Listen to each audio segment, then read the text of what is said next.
Ano na naman to?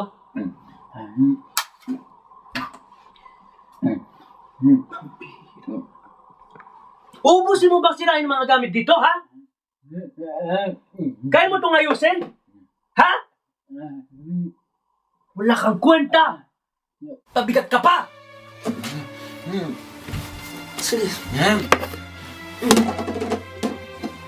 Gusto mo? Kayo mo maligo? Kayo mo magluto mag-isa? Magmamalingke? Hindi! Kasi inutil ka!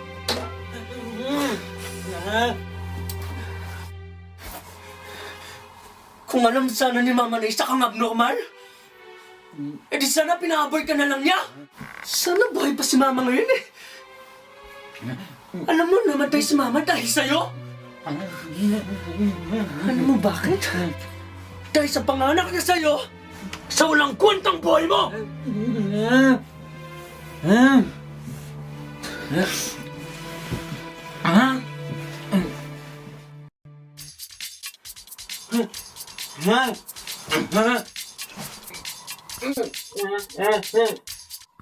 Ano ba? Ha?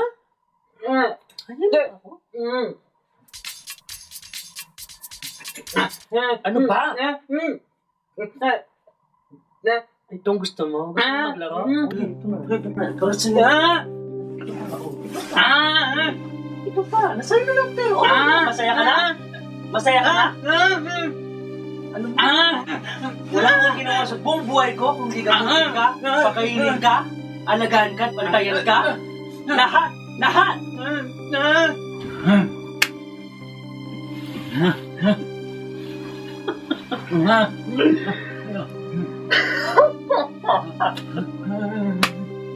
Sobra na to.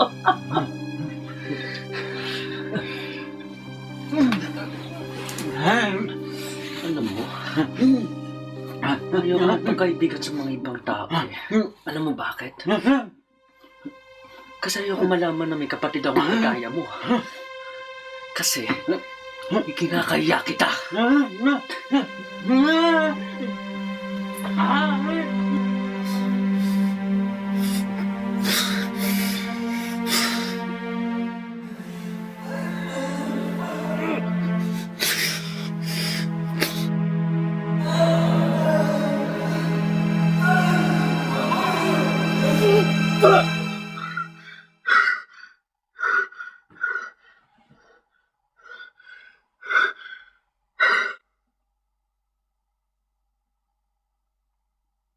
Sa lagay ng kapatid ko, alam ko pagod na din siya. Pagod na siya sa buhay niyang walang kulay. At alam ko naman hindi natatagal pa ang kanyang buhay. Kaya sa tingin ko, mas maigi wakasan ko na ang kanyang buhay.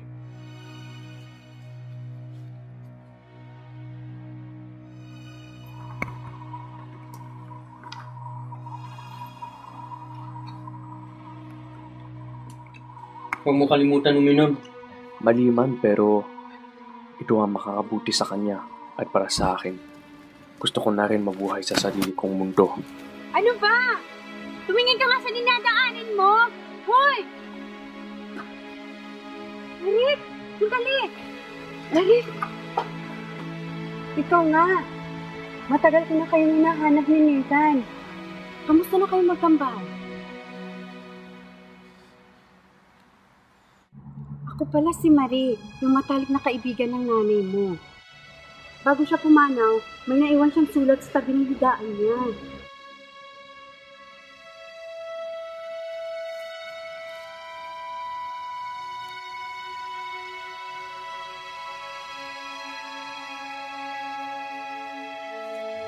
Sa pinakamamahal kong kambal, Eric at Nathan, mahal na mahal ko kayo.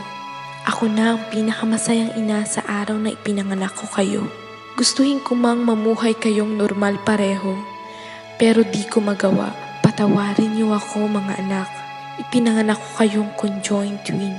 Magkadikit ang buto niyo sa ulo at naapektuhan ang utak niyo pareho.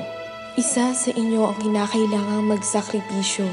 Nathan, patawarin mo ako. Ikaw ang nagsakripisyo. Alam ko naman na aalagaan ka ng kambal mo.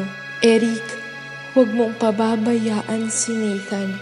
Basta laging tatandaan, mahal na mahal ko kayo, higit pa sa buhay ko. Mawala man ako sa piling niyo, dala niyo pa rin ang pagmamahal ko sa pamamagitan ng pagmamahal niyo sa isa't isa bilang magkapatid. Mama. Patawarin mo ako, Nathan. Patawarin mo ako.